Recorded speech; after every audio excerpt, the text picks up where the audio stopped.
When I was studying for my doctorate, every single year we had one final assignment. And the first assignment was a 100-page spiritual autobiography.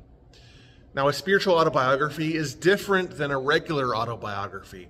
It asks the question, where was God in the events of your life? Now, at first, this 100-page document seemed unrealistic. It seemed way too daunting to be able to complete. Because I did the math. At just over 40 years old, I would have had to write over 2 pages for every single year of my life.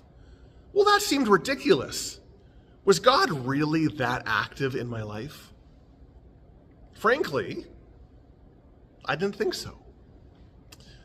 But as I began to prayerfully reflect over the course of my life, I began to see all of these places where God was active in ways that I never considered. I saw how God nudged me in places where I needed to be nudged, where God brought influential people into my life, where God set the course of events, where God even stepped in dramatic intervention in a few places. Clearly, God was way more active than I ever gave credit. And this is actually the hallmark of what we believe. We believe in God with us.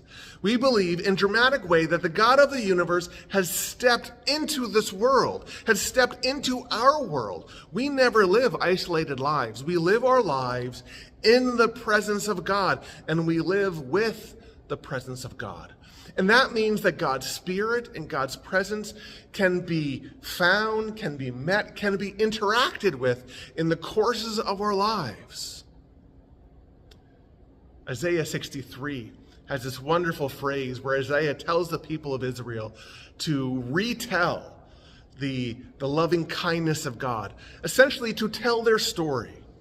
On the back end of the exile, they are to declare to each other, Israel's to declare to each other what God had done for them in stepping into their lives and leading them from the place of exile to the place of promise. Now, so often when we think of telling our story, we think that we need to wrap our story in theological rich language. Or we think that telling the story of Jesus is simply recounting the needs from the manger to the cross. And of course, that's a part of it. We need to know the story ourselves. See, but what people want to know isn't just our recounting of the Christmas message. What they want to know is how we have interacted with the Lord.